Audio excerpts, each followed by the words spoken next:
Welcome back everyone.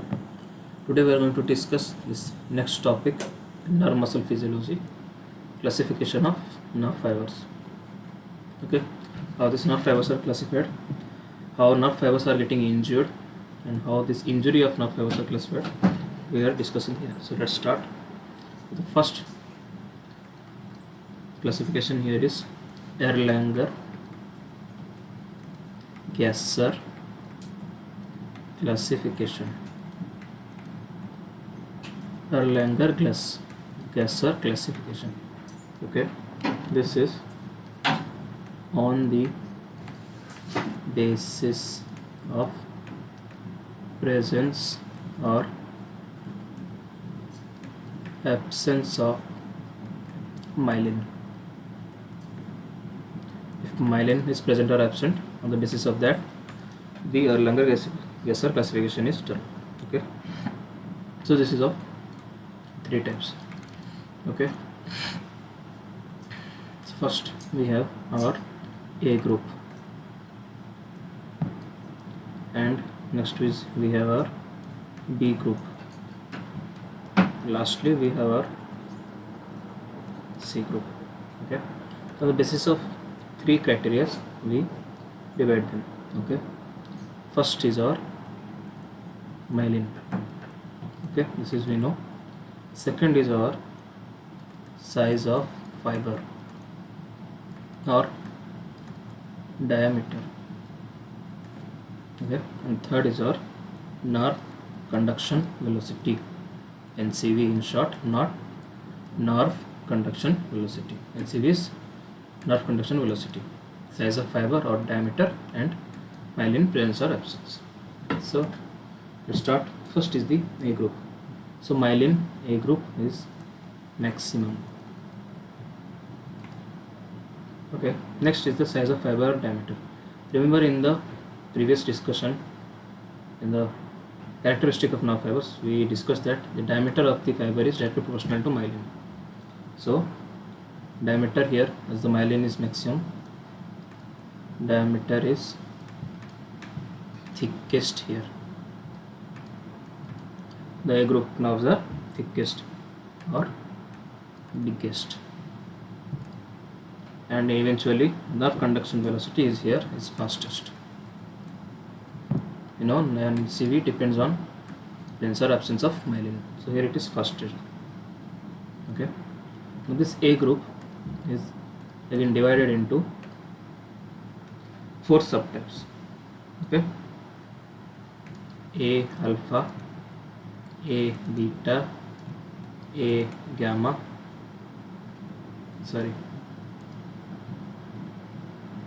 A lambda, yes, A alpha, A beta, A gamma, and A delta.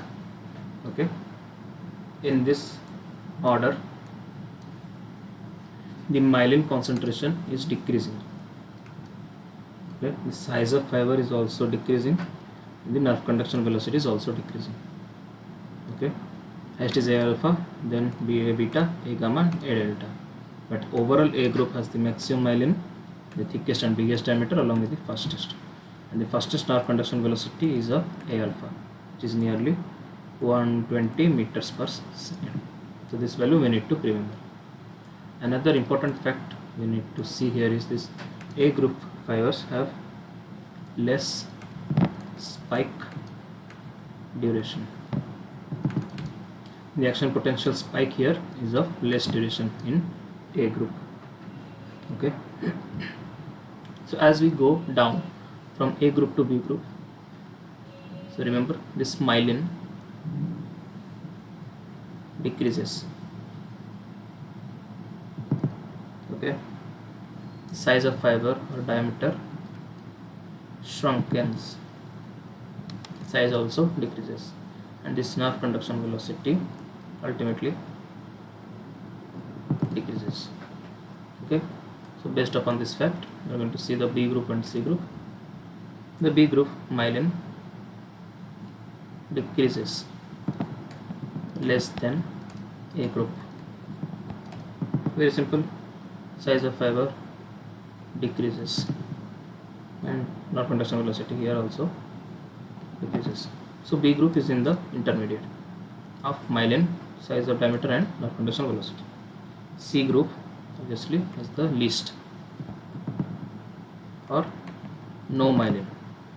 Obviously don't always say no myelin, we have the least myelin here. C group fibers are small or slender or thin here. Okay, the nerve conduction velocity is here is slowest, which is nearly 2 meters per second.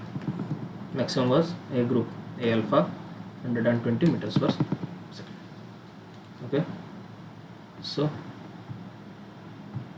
and the another fact here, A group has the less spike duration, C group's spike duration is longest.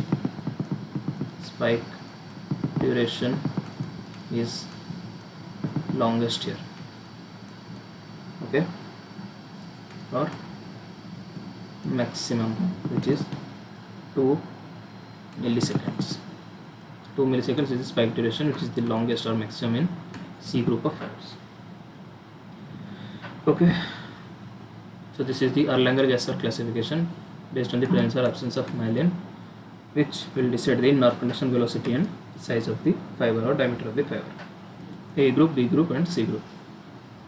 We have A group, A alpha, A beta, A gamma and A delta fibers. So one by one we are going to discuss. First is our A group fibers. Okay, only the important points of the different types of fibers we are going to discuss. First is the A alpha fiber. Okay, A alpha fiber is the motor component in spinal cord. That is the motor neuron. The motor neuron in the spinal cord, which A alpha fiber, and the sensory component. Sensory component for proprioception, or it's also called joint position sense. Sense of joint position is called proprioception. Person is able to acknowledge the position of his joints, the body joints, ankle joint, hip joint, knee joint. So this is the sensory input by A alpha fibers. This is called proprioception. The motor nerve is a motor component in the spinal cord. Okay, this is the A alpha fiber. Now our next is A beta. Okay, we've seen A alpha has both motor component and sensory component, but A beta is purely sensory. Okay, this is involved in touch sensation, helps in touch sensation. Okay, by myelinated large fibers. Myelinated large fibers. Touch sensation, purely sensory, only A beta. Then is our A gamma. This A gamma is purely motor. Okay, this is the gamma motor neuron in spinal cord. A alpha was the alpha motor neuron in spinal cord for motor component. Here the motor component is gamma motor neuron in spinal cord. It is in regulating muscle tone and reflexes. It is in regulating muscle tone and reflexes. Okay, this is all about A gamma. Finally we have A delta. A delta is involved in pain sensation carry. Okay, so we have generally two types of pain. Okay, first is the first pen. This first pen is sharp pen. Okay, sharp pen is fast going pen. The speed of conduction is very fast. First pen is sharp, which is very fast. Okay, conveyed by, remember, myelinated A delta fibers. Okay, now after the first pen we generally have a second pen. The later stages we have a second pen. This is slow pen. Okay, when it is in capital, this is slow pen, in contrast to the fast pen of the first occurring pen. Slow pen, remember, this is conveyed by unmyelinated. Which fibers are unmyelinated? Yes, or C fibers. Unmyelinated C fibers. First one is conveyed by myelinated A delta fibers. This is all about A fibers: A alpha, A gamma, A beta, and A delta. Okay, A alpha has both sensory and motor. A beta is purely sensory. A gamma is purely motor, that is the gamma motor neuron, regulating muscle tone and reflexes. And A delta in conveying pain. First pen slow pen. First pen myelinated A delta fibers. Second pen slow pen unmyelinated, which is our obviously C fibers. Okay. In fact, here to remember is the large A fibers are most susceptible to compression and pressure. The large A fibers are most susceptible to compression and pressure. It's an important fact to remember. And A alpha is more susceptible than A beta here. Short fact, important fact to remember: the large A fibers are more susceptible to compression and pressure. Okay. Next, we want to see our B group of fibers. Okay. B group of fibers are somewhat myelinated. They lie in between the A and C fibers. A fibers are maximum myelinated. C fibers are very less myelinated, or absolutely no myelination, you can say, but these are somewhat myelinated. Okay, these are in autonomic nervous system.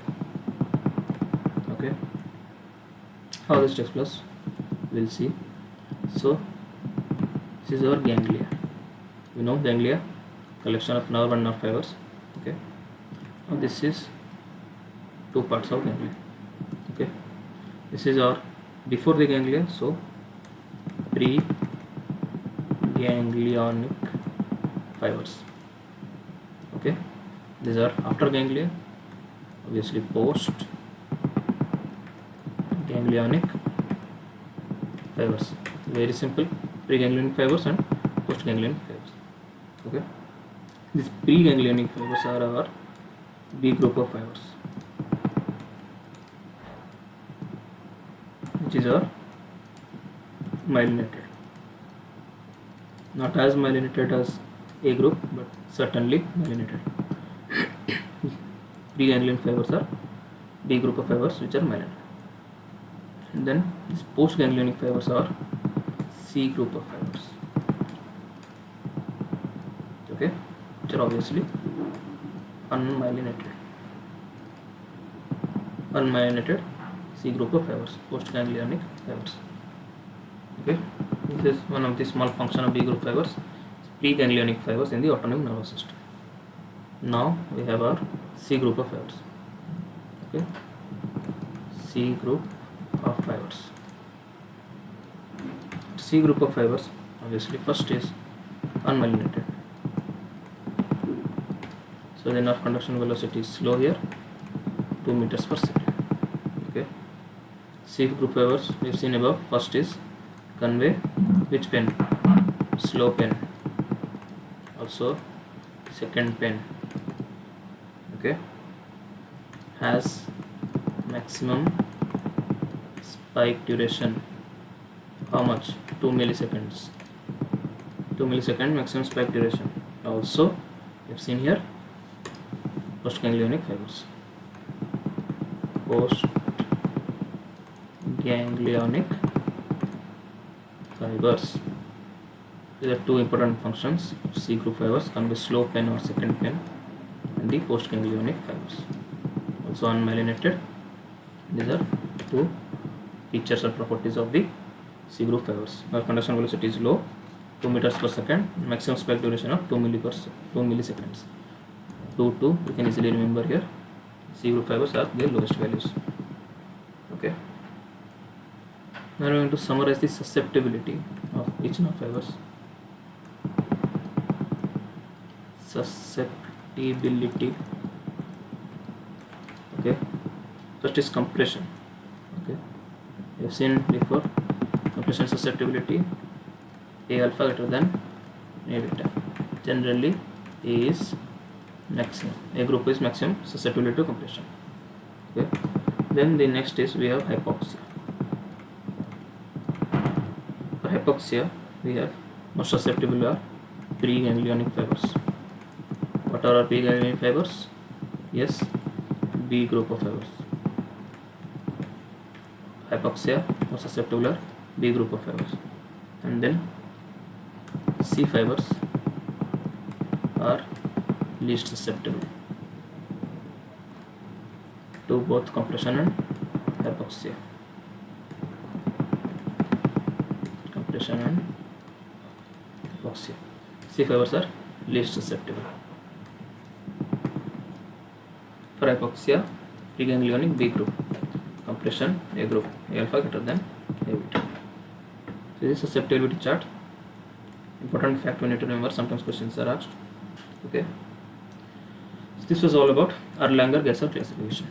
Now next I'm going to see another classification is Lloyd-Hunt classification. Lloyd-Hunt classification. Okay. Lloyd-Hunt classification. This Lloyd-Hunt classification, some features are, this is exclusively a sensory classification. Exclusively a sensory classification. No motor component is involved here. No motor component is involved here. This is exclusively a sensory classification. Okay, so let's start with this classification. First is the types here. Okay, first is the type 1, then is the type 2, the type 3, and type 4. Okay, now this classification actually derives some of the components from the Erlanger-Gasser classification. Okay, so we have seen this exclusively sensory classification, and we have seen in the Erlanger classification A fibers, B fibers, and C fibers and their subtypes, which are purely sensory. So in the first type, okay, we have our A alpha fibers. Okay, and in the A alpha we have seen two components, motor and sensory. What was the sensory component? Sensory component was, yes, sensory component was involved in the proprioception. Motor component was involved in as the alpha motor neuron in spinal cord. So this is L alpha fiber sensory component. Sensory component here has two parts, 1A and 1B. Okay, 1A in muscle spindles. What are muscle spindles? We will discuss in neurophysiology. Remember, 1A, A alpha fibers in muscle spindles, 1B in Golgi tendon organs. Okay, these two, muscle spindles and Golgi tendon organs, are involved in stretch reflexes. Okay, we'll discuss them broadly in neurophysiology. For time, remember 1A and 1B in muscle spindles and Golgi tendon organs. These are purely sensory. Okay. Now type 2 is our A beta fibers. A beta we know is purely sensory, involved in touch sensation. Okay, so A beta fibers here. And type 3 is our A delta fiber. A delta fiber. The delta fiber. Why delta fiber? We have skipped our A gamma fiber. A gamma we have known it is purely motor function. It is the gamma motor neuron in the spinal cord, so it does not have any sensory properties. So the type 3 is A delta fiber, type 2 is A beta fiber, type 1 is A alpha fiber, sensory component. Okay, and type 4 we have not B fibers, we have here C fibers. C fibers are postganglionic fibers. These are unmyelinated.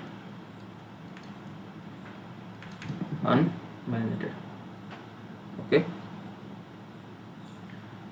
so this was our Lloyd-Hunt classification. Type 1, type 2, type 3, type 4. A alpha, A beta, A delta and C. What is excluded? B fibers and A gamma fibers. Remember, it's a purely sensory. If you remember properly the Erlanger-Gesser classification, this classification becomes very easy.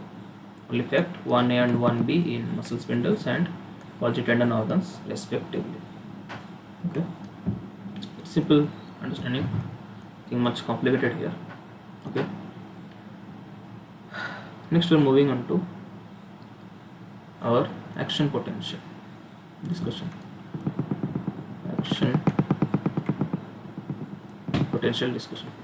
This action potential discussion, we have discussed the entire action potential in a previous characteristic of nerve fibers video. Here we are going to discuss an important part, which is threshold. Okay, threshold of the action potential. This threshold of action potential have two parts. Okay, what are the two parts? First part being strength of stimuli.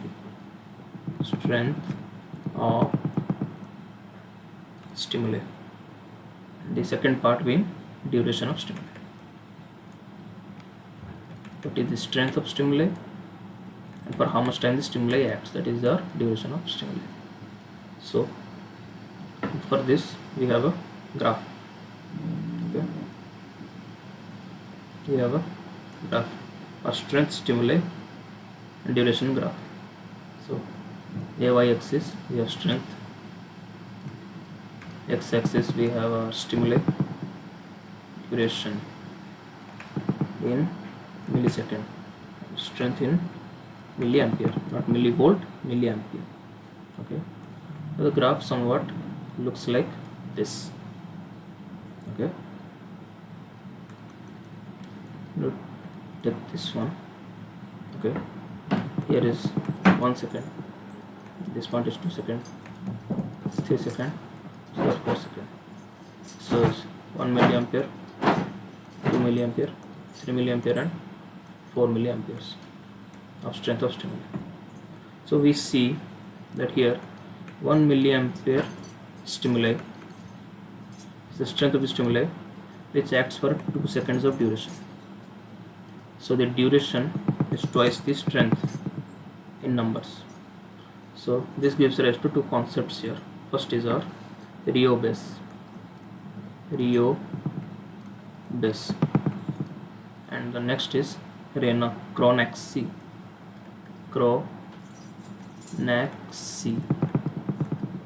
Rio base and Chronaxy. So from this graph we see, okay, I'm going to derive the definitions here. So Rio base gives us the strength of current.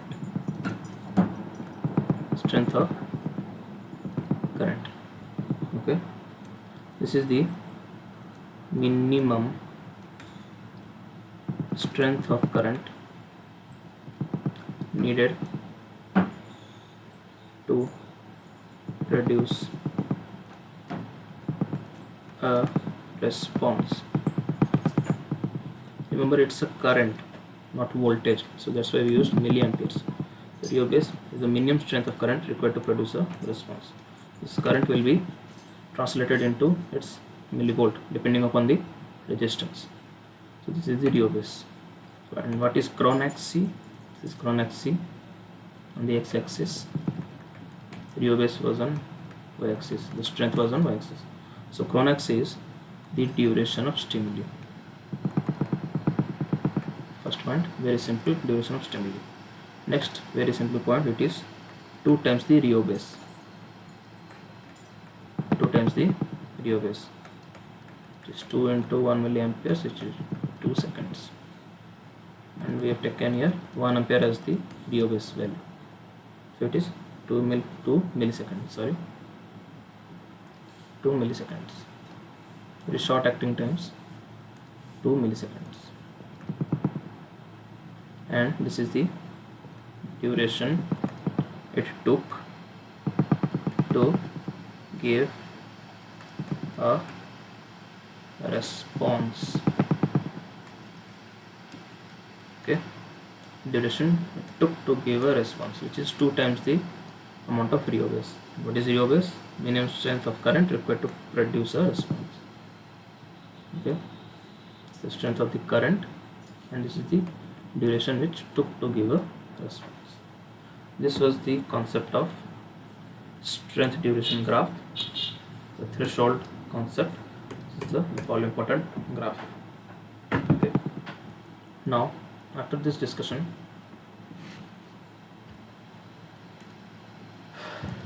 we see, excuse me, that Cronach C is our duration. Okay, this is inversely proportional to excitation of a tissue. The more the time it takes to produce a response, the less probability there is an excitation of a tissue. Okay, and less Cronach C is more excitability. More excitability. Okay, so from this concept we get to see that nerve Cronach C is lesser than muscle. The duration takes for a nerve to produce a response is actually less than a muscle. Remember, less muscle. So nerve fibers are more excitable. Lesser the Cronach C, lesser the time taken for the duration to give a response, more is the excitation of a tissue, and these are inversely related. Very important concept. Okay, very important concept. Nerve takes less time than muscle, so nerve fibers are more excitable. This was the gist of the whole Cronach C and rho base. Then again, in this threshold concept, we move on to concepts of accommodation and adaptation. Accommodation and adaptation. Okay, what are these concepts? We are going to see through small graphs. Okay, so this is the central graph. Okay, central graph represents the threshold stimuli. Minimum stimuli required to produce a response, or threshold stimuli. Now, in increasing this threshold stimuli, we get bigger graphs, bigger stimuli. Okay, the bigger the graph gets.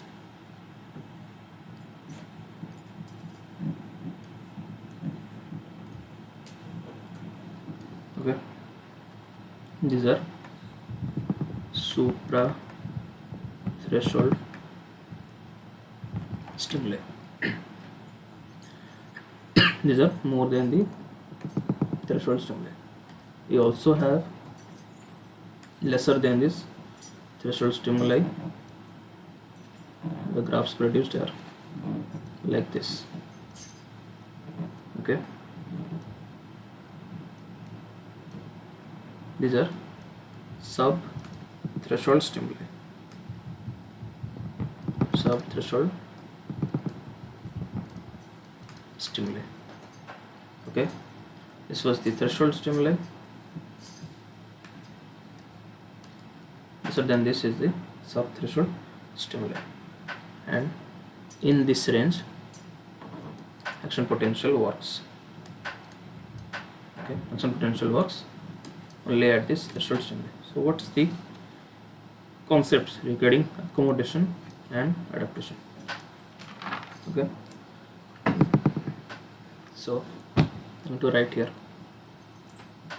this adaptation. Under this adaptation, repeated supra threshold stimuli. Okay, no action potential. There is no action potential in repeated supra threshold stimuli. This is called adaptation. And what is accommodation? You all should be knowing by now. Repeated supra threshold stimuli. Threshold stimuli will lead to no action potential. This is called accommodation. This is called accommodation. Repeated supra threshold, no action potential, accommodation. Supra threshold stimuli. Repeated, sub threshold stimuli. Repeated supra threshold stimuli. This was sub threshold stimuli. Repeated sub threshold stimuli, accommodation, no action potential. Supra threshold stimuli, more than the threshold stimuli, no action potential, adaptation. This was the concept of accommodation and adaptation. Okay, and only in this range of threshold stimuli action potential is generated. So lead to further depolation and repolation and hyperpolation phases. We have seen this in the characteristic of nerve fibers class. Okay, now we are going to discuss an all important topic, or nerve cell injury. Obviously there will be some injury to the nerve cell. Nerve cells are not immune to the injury. Injury causes damage to them. Okay, so we have to see them. Okay, so this is a nerve cell. This is the axon. Simple diagram. So nerves. This is the soma. This is the axon, and this is the synapse. Okay. Most commonly, point of injury is the axon. This is the most common site of injury. Okay. Now after injury, the injury radiates in two directions, towards the soma and towards the synapse. Okay. Towards the soma, this is called proximal. This is proximal direction. This is distal direction. We are all familiar with this. So these are called proximal changes. Proximal changes called retrograde changes. Away from the axon towards the soma, retrograde. Away from the synapse. Okay, and distal is distal changes, also called anterograde changes towards the synapse. Retrograde changes away from the synapse towards the soma. Anterograde changes towards the synapse away from the soma. Most common site of injury is the axon. The injury radiates in two different directions, proximal and distal direction. So I am going to discuss one by one. Okay. Now after this injury, okay, there is degeneration. Degeneration of various substances, which is followed by regeneration. Regeneration. Degeneration is followed by regeneration. Okay. First, we see degeneration. Degeneration. Okay. In this degeneration, first is the time limit. So within 24 hours of injury, these are the earliest manifestation. 24 hours of injury, at least there will be, remember, distal changes.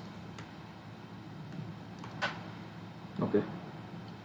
Now these distal changes are called Wallerian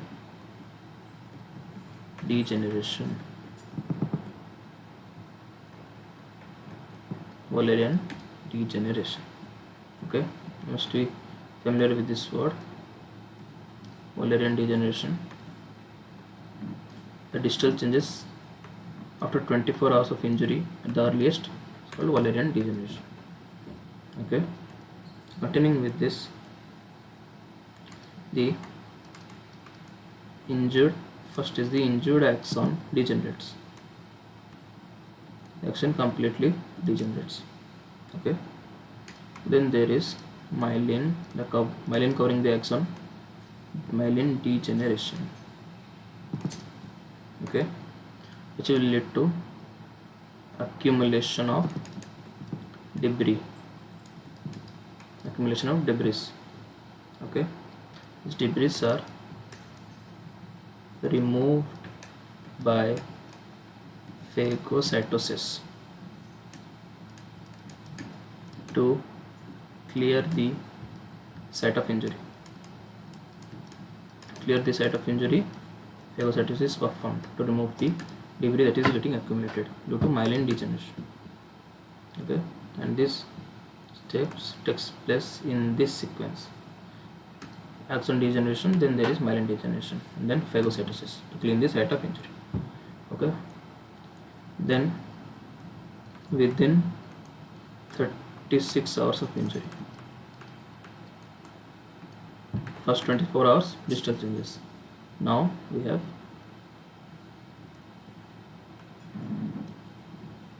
proximal changes away from the synapse towards the cell body. Retrograde changes. Okay, so what happens here? This was our cell body, this is our nucleus, and these are our rough endoplasmic reticulum, ribosomes, nasals, granules. Okay, so this nucleus shifts from center to periphery. Okay, this was their nucleus, this was our rough endoplasmic reticulum. Okay, so first nucleus is pushed to periphery. Okay, and next is degeneration of our nasals granules.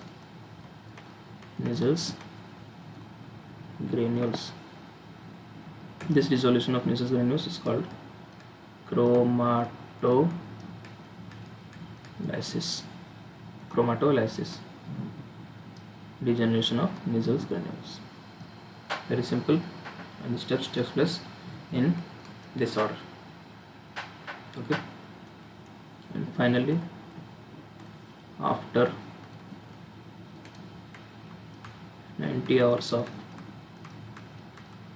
injury, so 90 hours of injury, nerve fibers tries to regenerate. After degeneration of so much things, and after Now fibers tries to regenerate. So which will lead to our next discussion of regeneration. For regeneration, this will lead the distal and proximal changes. Okay, this regeneration, remember, is a very slow process, nearly 1 to 3 millimeters per day. That's how slow it is. 1 to 3 millimeters per day of regeneration. It's a slow process. To test this regeneration, okay, we do tapping of injured nerve. We do tapping of the injured nerve to test the regeneration. Okay, if regeneration is present or positive, generation is positive, okay, on tapping, okay, tingling sensation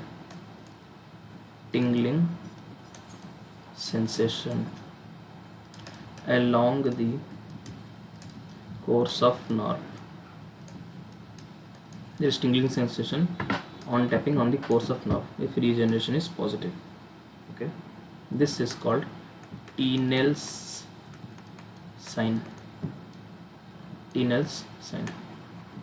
Okay, tingling sensation along the course of nerve on tapping if regeneration is positive or present. Okay, if tingling sensation is not present, obviously regeneration is not much that active. It will take some time to regenerate further. It's a very slow process. Okay, the regeneration takes place after this whole concepts of degeneration, distal changes, proximal changes, and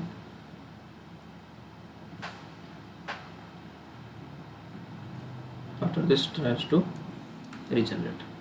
Okay, now we have some classification of this nerve injury. Okay, nerve injury classification. The last discussion of today, nerve injury classification. So before going to the nerve injury classification, we have some concepts to discuss. Okay,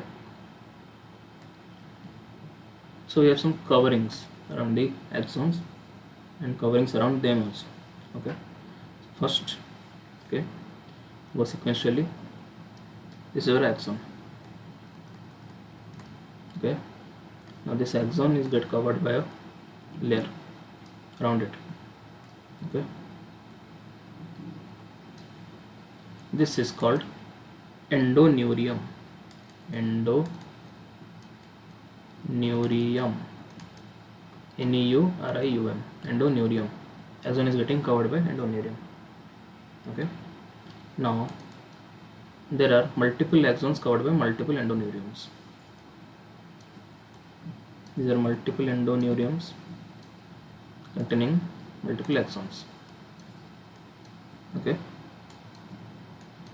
multiple axons containing multiple endoneurium. These are covered by the outer by a double layered shell. So double layered shell. Okay, this outer layer is called perineurium. Let me write this again. Perineurium. Okay, which will sequentially followed by, there are lot of perineums covering a lot of endoneuriums containing a lot of axons. Okay, multiple perineums finally get covered by a single layer of covering called epineurium. Okay, again from the starting, single axon is covered by endoneurium. Okay, multiple endoneuriums covering multiple axons covered by double layered perineurium. Multiple perineuriums are covered by epineurium. So this is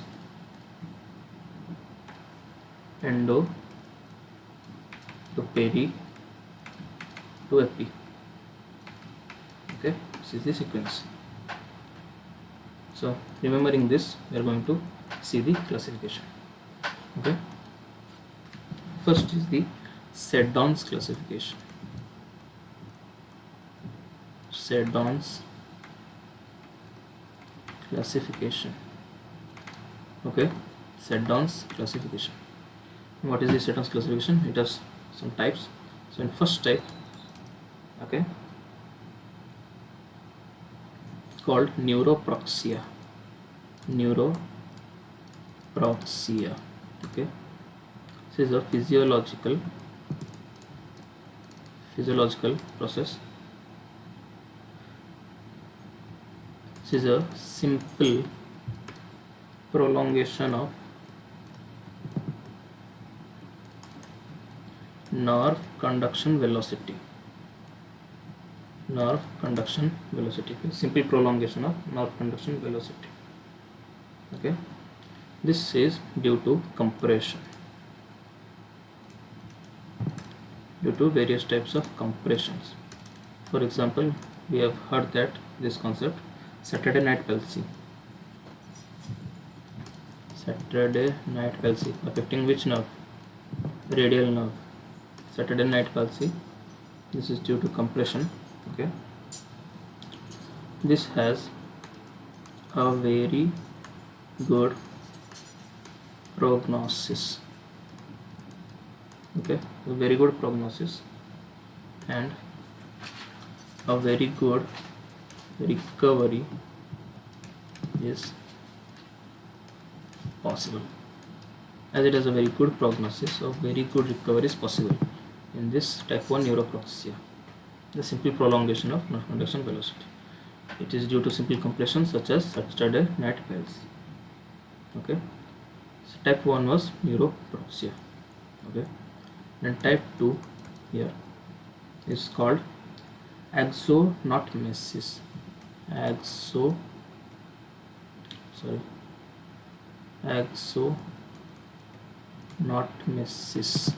NOTMESIS. Axonotmesis. This is critical axon injury. All the steps following axons injury will be seen here in type 2. The type 2 is axonotmesis. And type 3 is neurotmesis. What happens here? There is complete transection of nerve fiber. Complete transection of nerve fibers. Very poor prognosis in comparison to very good prognosis of type 1, and will lead to very poor recovery and regeneration.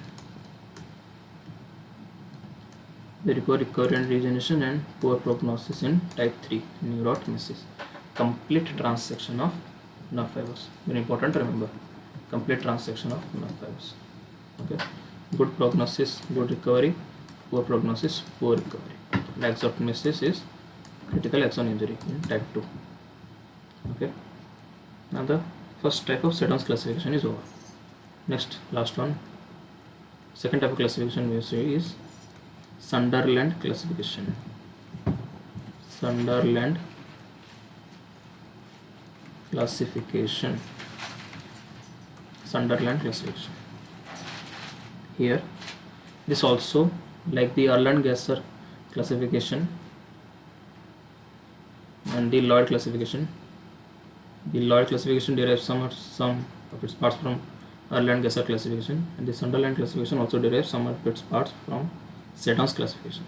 So this type is, first type is 1, is first degree, and the first one we have seen called neuroproxia. Okay, first one is neuroproxia. And then the second type here is axonotmesis. The third type here is, it's a different, listen, this is axon, okay, plus endoneurium disrupted. endoneurium is disrupted. The endoneurium we discussed, this is the axon, and the single axon is getting covered by endoneurium. This endoneurium is getting disrupted. This is type 3 here. Moving on to type 4. Axon is damaged plus endoneurium. Okay, along with endoneurium, perineurium is also destroyed, is disrupted. Okay, so we have our perineurium, multiple of this endoneuriums with multiple axons getting covered after by perineum double layer. This is getting disrupted. We have discussed above. Okay, this is type 1, 2, 3 and 4. The final type 5 here, complete transection. Okay, there is damage to axon, endo, perineurium along with epineurium is disrupted. Okay, so multiple of this perineurium containing in this single layer epineurium is getting disrupted. So that's why this understanding of endoneurium, perineurium and epineurium is important, and understanding Sunderland classification of nerve injury. This step 2, 3, 4 are important, then 1 and 5 are direct derivation of the Sedon's classification. So this was all about the classification of nerve fibers. You've seen the classification of nerve fibers, the injury, the proximal and distal changes, what time period, what degeneration, regeneration takes place. Then we also discussed the classification of types of nerves injury, Sedon's classification and Sunderland classification. Not much important discussion, but surely an important question discussion. Okay, often asked very commonly in exams. So to keep revising them, guys. Thanks for watching. I'll catch you in the next one. Good luck.